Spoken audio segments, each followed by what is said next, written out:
Hello, Luke here with catsandcarp.com, and I'm going to show you a little trip me and Tommy took fishing for catfish at night.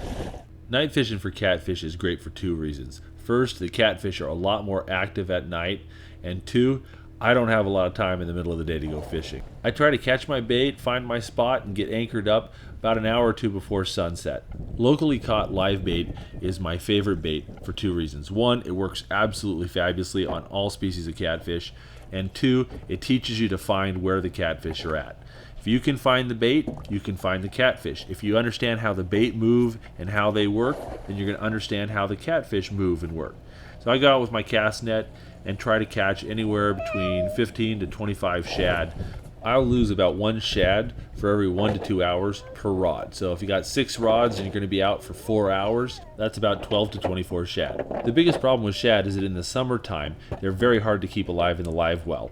Whenever the weather warms up, I switch to bluegill and I start using a lot more live bluegill as bait rather than shad. When the water gets warmer, the bluegill just survive a whole lot better in the live well than the shad do. But bluegill are not the only fish you can use as live bait. Bullheads, carp, skipjack, fall fish, suckerfish, they all also work really good as live bait. Find out whatever the catfish are eating in your local area, and that's the bait you want to use. When you fish with live bait, you lose a lot of bait, so you have to pay attention to your rod to know if your bait has been stolen. Using fishing bells will help. They allow you to hear when a big hit comes along.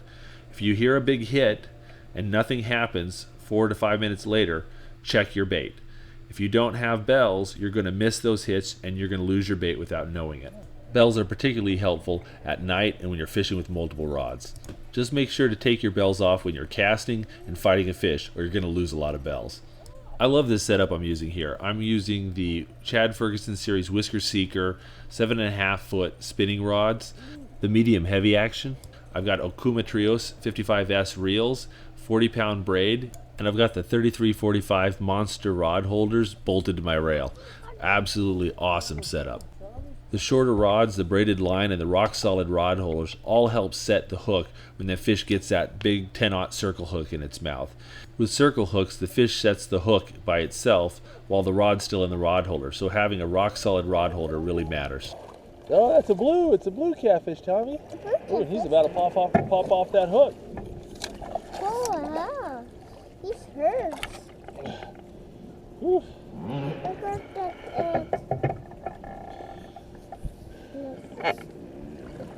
Nice.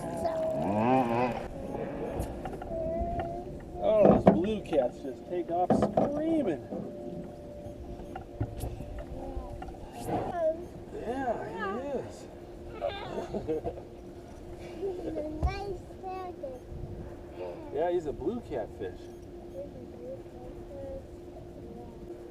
Okay, do you want to stand up and put him back?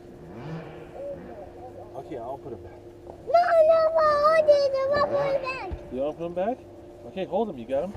Oh, wait for Daddy. Wait for Daddy. Ah! I couldn't videotape it fast enough. Okay, here's a little tip for all you parents out there.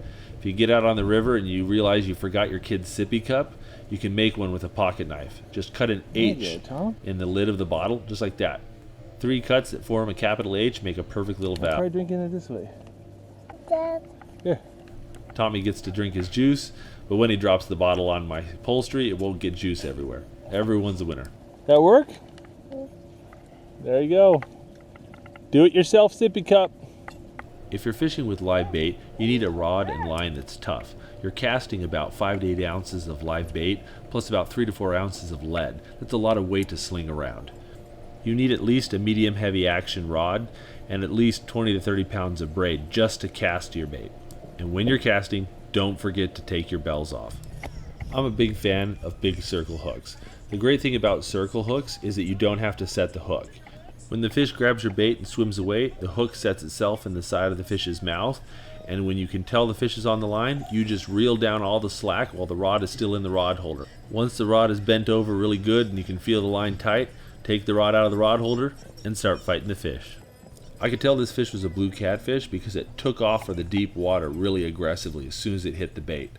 All the blue catfish, for whatever reason, like to run to deep water as soon as they get hooked up. This can be a big problem if you're fishing multiple rods, because that fish will take off and swim right into your other gear. So when you anchor your boat and set up your rods, angle it so that the fish don't run across the other lines when they head to deep water. You can't always do that when there's strong wind or current, but in a calm lake, a little planning will save you a lot of tangles. When you're fishing by yourself, it seems like your net handle can never be too long. The longer, the better. The problem is with telescoping handles, if they bend at all, they'll jam. And that's exactly what happened to my net the first time I caught a big fish. So now the telescoping handle doesn't telescope anymore.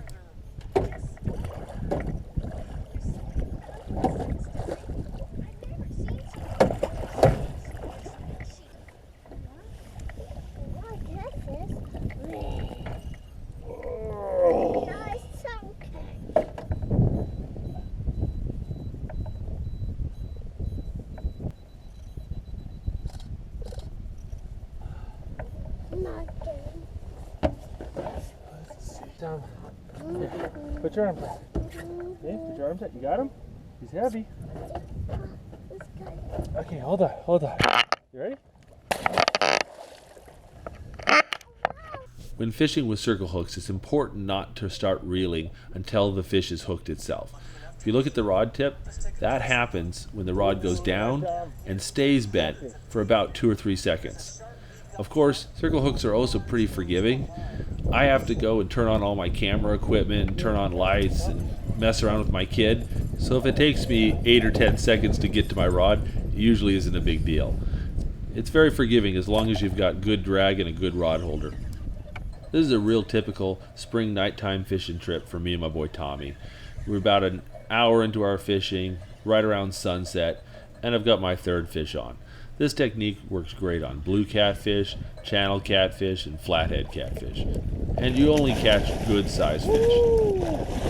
Now, one of the things that's really different about nighttime fishing versus daytime fishing, the catfish move around a lot. So you can anchor up in one spot and sit and wait for the catfish to come to you.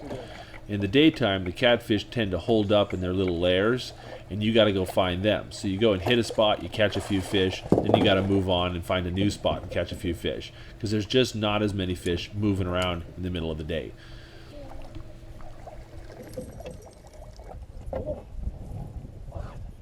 Size of that channel. What is it? 15-pound channel. Ooh. Hey, come sit down on my lap, down. Wow. Yeah, that is a big 15-pound channel cat. You want to let him go? Okay. Oh, that is good job. In the daytime, shad school up in these very tight little balls, usually in deeper water. But as the sun set, the shad leave the safety of the school to feast on the zooplankton that comes up from the deep at night, and the catfish leave the safety of their lairs to hunt the shad. That's why everything gets more active at night. Now I know I chose the right spot. When as soon as the sun set, I can hear catfish jumping. I can hear them jumping over there, and there, and there. We're not in very deep water. It's the beginning of March. Normally the catfish would still be pretty deep, but it's a warm, lovely day. We're fishing shallow. The bait's here. I can hear catfish jumping out of the water eating shad. Yeah, I'm doing a video. Good job. Yep. My hands are so sticky. Your hands are so sticky. Yes, it's so sticky. I'm using a really simple rig here. I've got 3 ounces of lead that's sliding free on the main line. I've got about 12 to 18 inches of leader, an 8 to 10 circle hook, and a live shad hooked through the back just behind the dorsal fin.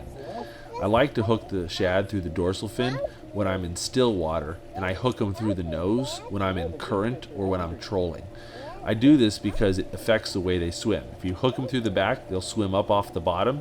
If you hook them through the nose in current, it'll keep them facing upstream. One thing that's surprising about fishing with live bait is that the takes are often very subtle, even with big fish.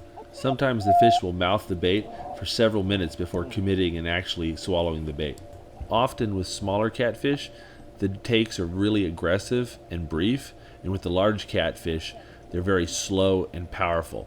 But regardless of the power of the take, when you see that the rod is bent and stays bent for more than 2 or 3 seconds, that's when you start reeling.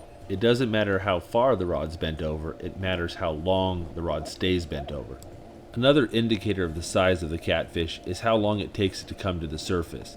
Small catfish will come up to the surface before you even get them to the boat. Big catfish will stay deep underneath the boat for several minutes before you can get them up to the surface. Oh, that's a catfish. Do you think? Hey, Dad, a big catfish. Yeah, look at that. Little catfish again. He's so stinky, Dad. Look at that. Wow. Oh, there's a fish. That's a nice catfish. All right, Tom, you want to put him back? Oh no, I put a catfish in the bag. Wow. The catfish splashed you? Yes. Yeah. Fresh color all mutter in my face. Some fishermen will tell you that lights scare away the fish, and I really haven't found that to be true. I've got 4 LED lights mounted onto my bimini top. Each one of these lights is 1800 looms and only draws 1.1 amp each. Lights up the night like it's noonday. They're absolutely awesome. They're cheap, they're waterproof, and they take hardly any electricity. So I upgraded my docking lights as well, and I put some on the side of my boat to illuminate the water. The lights are controlled with a waterproof marine switch with 5 amp fuses mounted on the captain's chair. It's a big corn bag. That's the corn bag. Wow, poor Dad.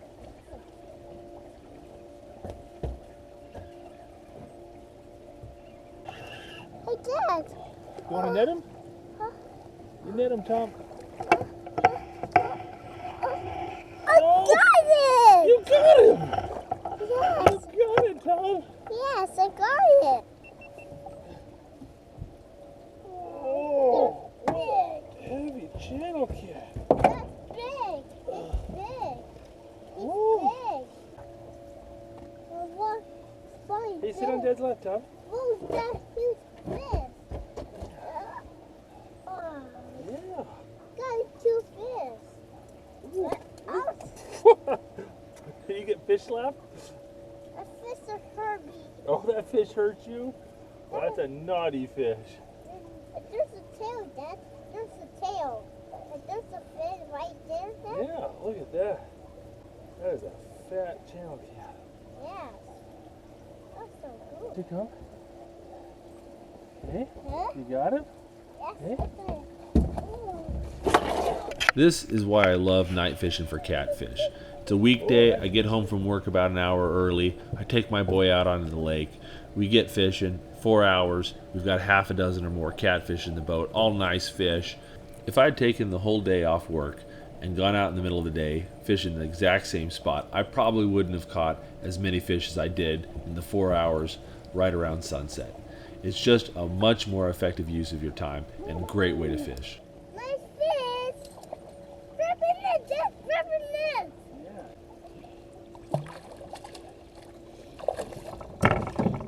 You want to see him, Tom? He's a big one.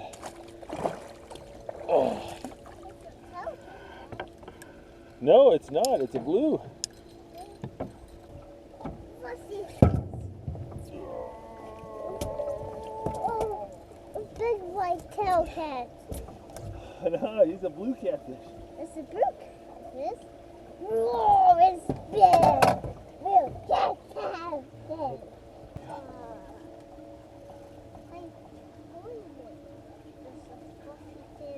Like that.